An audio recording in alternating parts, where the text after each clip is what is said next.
Before we get started, are there language stipulations? I'm sorry, I forgot to mention that to you. I've listened to a bunch of the episodes. We can say we're going to fuck we want. Yeah, you're fine. Hey, this is Tim Ripper Owens. This is Heather Michelle from Grave Shadow. This is Bill from Stryker. This is Charlotte from Delane. This is Drog from Winterhymn, and you're listening to the Great Metal Debate Podcast.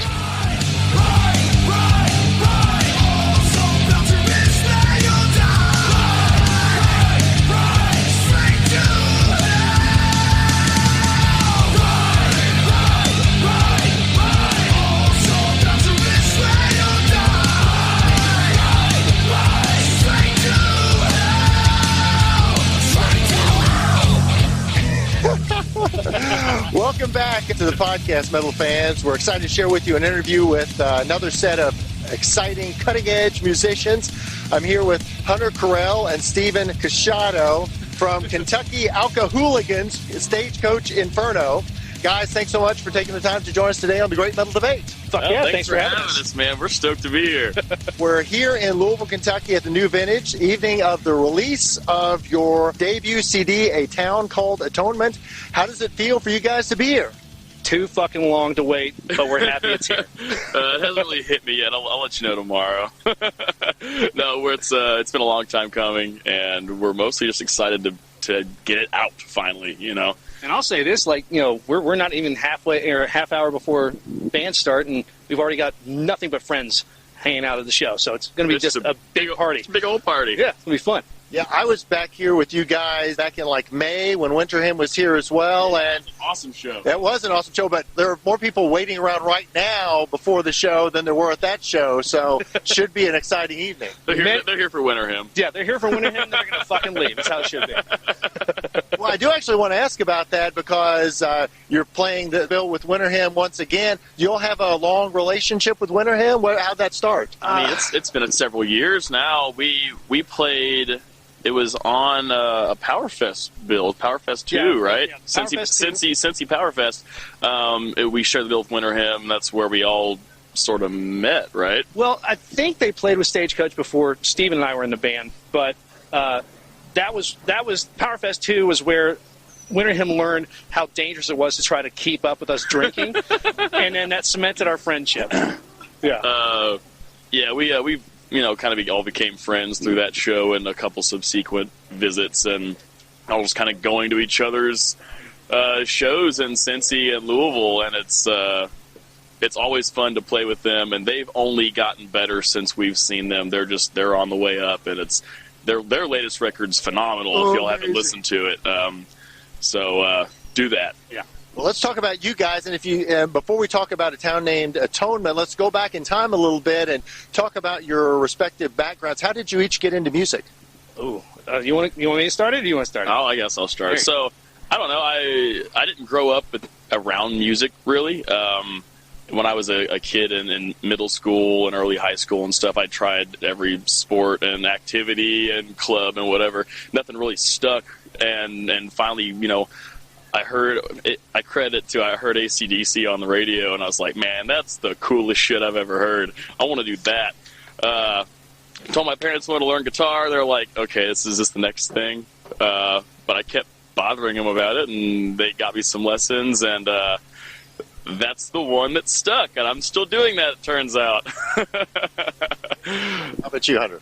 I'll say this, this summer marked my 23rd year playing bass. I've been doing it more than anything else in my life, outside of masturbation. I think those started right around the same time.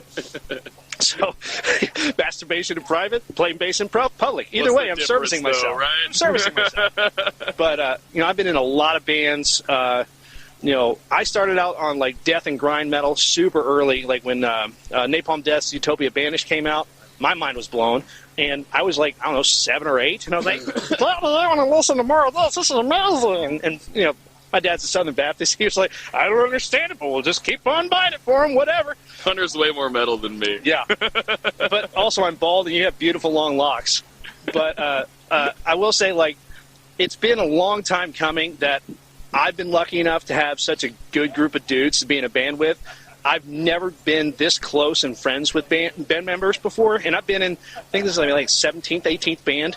So I'm fucking stoked, man. This is my first band. So I'm only in this band because Hunter and I became coworkers, and he had recently joined Stagecoach and asked me if I wanted to audition, and I did, and the rest is history. But while he's in his high teens as far as bands go, I played my first legitimate gig with this band, and it was the first date. The first date of the first tour that we played with them. Yeah. And this fucker was a rock star from the outset. I hate him for that. Fuck you, Steven. Oh, you stop. I had to work so hard for my rock stardom. I first saw this band back, I guess, opening for Primal Fear. Were you guys? Yeah. Were you guys? I think you have. Yep. Well, now, the fact that you asked us that obviously means that we weren't memorable yet. But we have become memorable. So thank you, Rob. We appreciate that. You guys have been playing the local scene, shows like opening for Primal Fear and other places around here for quite some time. What are your thoughts about the local scene here in Louisville and then just the Midwest? The local scene's tight as hell. There's so many talented bands, metal and punk and hardcore and other shit beyond that. There's a lot of great local talent in this town, and I didn't realize that until I started playing around here myself and kind of getting into the scene. I work at a music store here in town, and a lot of what I run into on the general public is kind of cover band stuff, and it's sort of lame. I don't know. Not a lot of people know about the original music in this town unless you're playing original music in this town. So, I'd like to see that expand some, but I've seen it firsthand. There's great music in Louisville. Well, and I'll say, I've played in this scene off and on for 10 years, in Louisville specifically, but regionally for, 15. And what I've noticed is that we are sitting in the midst of a major renaissance for, Midwest heavy metal. You got bands like War Curse, Automaton. I would even throw Vector in there, even though they're way, way, way above us, but they're fucking amazing. There are just so many good bands that we as Stagecoach, it is hard for us because we constantly have to say, dude, we would love to play with you, but I have to work that night. Holy fuck, you want to play with us? Fuck, somebody else has to work. It's a good problem to have. We don't have to. We have to pick and cut down a whittled list of who we want to play shows with rather than the other way. Good problem to have.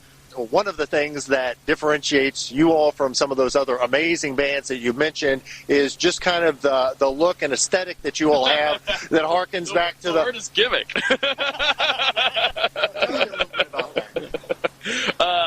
Well, that actually comes down to it's hilarious you ask us this, the only non-original members of the band. But it basically Brennan and Tom were kind of sitting around wanting to start a power metal band, and it's all demons and wizards and more European style folk fantasy and folklore and stuff, and they were like, well, what can we do that's American? And Cowboys came up, and there was no discussion after that. That's it. And that's it. That was the answer. And Hunter and I come along several years later as potential members, and I heard the shtick, and I was like, oh, that sounds badass. Yeah, it's fucking awesome. That's what hooked me. I ran into Brennan at the Mag Bar here in Louisville, and he's like, holy shit, I haven't seen you in years. Blah, blah, blah. And he's like, hey, do you want to play in a band? And I was like, I guess. What's the band? And he says, well, we're kind of thrash metal, kind of power metal, but it's Wild West theme. And I said, I'm fucking in. Done. Yes. There's so much from that folklore and from all the spaghetti westerns. The music is so iconic. The visuals are so iconic. The stories are, it's so easy. It's so easy to draw material from all that. It's so fun. So, having seen you all a number of times, it doesn't seem gimmicky. For the audience member, it makes sense what you're doing. It's not gimmicky because it doesn't seem that way. It's gimmicky because we're too lazy to make it gimmicky. We cut our sleeves off. That's not very Wild Western, but we make it seem Wild Western. We joke, but we do try to take the elements of that whole folklore and ideology and stuff and mix it with legitimate riffs and actual metal that we would all want to listen to, even if it wasn't themed, and then throw in little pieces and and flavors of that kind of Wild West sort of aesthetic. And thank you for saying that, because that's exactly what we're trying to do, is not make it seem like it fucking sucks. Let's talk a little bit about how you're applying that on the new album, A Town Called Atonement. I understand it's like a concept album, but at the same time, there are some songs you've been playing for a long time. How does that work? From the get-go, it was a concept. There's a very linear story in this album, and none of which Hunter and I had any part in writing, honestly. Musically, we were able to contribute ideas, but as far as the story was written mostly by Tom, long before we ever joined. But if you follow the lyrics, and there's a story, and coming out at some point soon, hopefully. It took longer than we hoped it would to write, but there is actually a sort of dime novel, novella, pulp fiction booklet that's coming out that actually details the story in prose, and it's looking to be a lot of fun for our fans to read and follow along with it. And although we aren't like part of the writing process, Stephen and I, Tom's let us read snippets of it because we're part of the band, and I can't wait. I love awesome. it. It's awesome. It's exciting. But yeah, the album is a concept, and the next one will be a continuation of this story. The album was recorded here in Louisville. What was that process like? Drunk. Yes. Slow. We like Hunter's lovemaking. Yeah. Well, drunk and slow. Drunk, slow, and sad. So. Go ahead. We did the drums at a studio that isn't functioning anymore here in Louisville called Butchertown Pub Studios with some good friends of mine. They were amazing to work with, and the room sounded fucking amazing. Drums sounded good. But poor Tom had a whopping 3 days to track drums. That was it. That's all we had a budget for. And then everything else, mainly me and then with Brendan helping out, engineered the entirety. Guitars, bass, and all the vocal stuff in our practice space. Our shitty, industrial building basement practice space. Yeah. We did an Indiegogo campaign, but that wasn't to buy me gear. That was to pay for, our friend Nicole that did the album artwork. That's amazing. To pay to actually press the album and, advertise it the way we want to. We recorded everything in-house and spent as little money as possible, and you can tell. And fortunately, our dear friend Zach Denham, who ended up mixing and mastering the record, made it sound good. He polished that turd quite nicely. Yeah.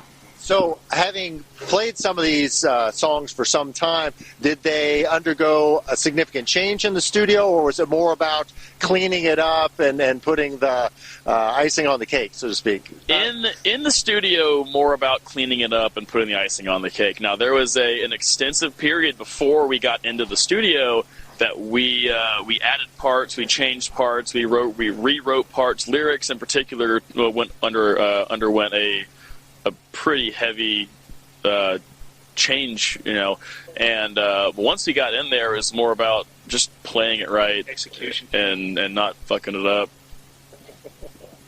You'd be the judge of whether we did that or not. Yeah, a funny addendum to that. We programmed the entire album in Guitar Pro, which is this songwriting software. And it wasn't until we did that I realized that the vocal line for the verse to Soul Belcher was out of key. And I was like, holy shit. So I have to relearn a whole vocal line, rewrite a whole vocal line, and the vocal line you hear on the album wasn't written from the stage. It was written from a computer. Well, and so many of those songs were written, or mostly written, before Hunter or I ever joined the band. So it was, when I joined, me in particular, it was show up, learn the songs, because we had a tour coming up. That's pretty good. That's mostly right. Let's go to the next thing. So we never really, some of those things we didn't really tighten up as much as we should have. So once we finally programmed the actual notation into a computer program, it was like, I'm not playing that way. Is that what you're doing? I'm not doing that at all. So let's stop the train wreck from happening. Let's fix this real quick.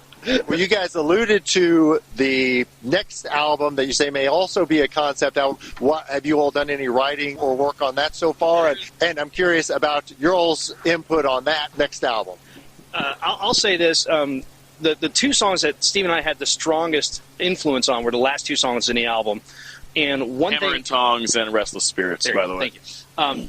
And one thing that we noticed as a group of individuals and musicians was we love how we write together when we are writing to the story specifically. Like this song, okay, this is the bombastic, like, last scene, big fight. That's what Hammer and Tongs is. That's why it's so crazy and weird, and there's that weird spot in the middle. It's all part of the story. And so what we are proactively going to be doing is, skeletoning out the story to where then we write the songs to the story. We've got some riffs laying around, though.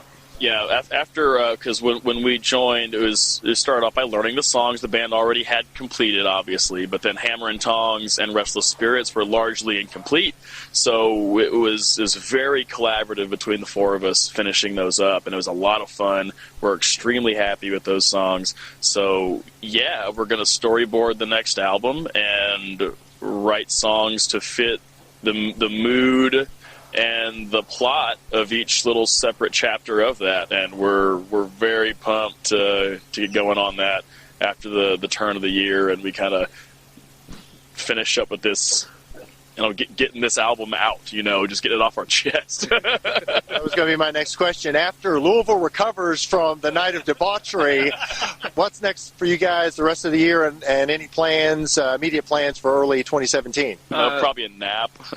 Big naps. A lot of carbohydrates tomorrow morning. But December 17th, we've got our 4th annual Sleeveless Ugly Christmas Sweater Show. And then New Year's Eve, December 30th, we're playing in Cincinnati with Automaton and Dynamite Thunder Punch and Split the Abyss. And then December 31st, we're playing the craziest drunken debauchery show we played in Louisville probably ever with our friends of Mouth to Mouth, Boner City, Dick Titty Blood Punch, and Blind Scryer. You're just making up some of those names. These bands aren't real. No, they're fantastic. And then in January, we've got our alter egos, Stagecoach and Fuego, playing an acoustic version of our set, which is excellent. So a lot of opportunities for fans who check out this album to see you guys subsequently. That's kind of the idea. We got it done. Let's get out and let people know about it. Awesome. Before we let you go, tell fans how they can purchase music and merchandise, including this new album, A Town Called Atonement from Stagecoach Inferno. Firstly, if you see our shirts out in the street, in the wild, as it were, beat that person up and steal the shirt. That's the cheapest way to get our merch. But obviously, if you see any of us around town, we have the merch on us because we're schlocks and we're whores. But if you go on iTunes, if you go on our Bandcamp, stagecoachinferno.bandcamp.com, if you go on Spotify, Google Play, Apple Music, we've got hundreds of online retailers that we have our music accessible to. So pretty much if you type in Stagecoach Inferno, A Town Called Atonement, you'll be able to buy it. Well, guys, I am so excited about this evening. I know it's been a long time coming for you all, so I'm excited for you all to get up there on stage and play the music and see people buying the album. Congratulations to you, and best of luck. Thanks so much. And remember, let's get fucking rowdy.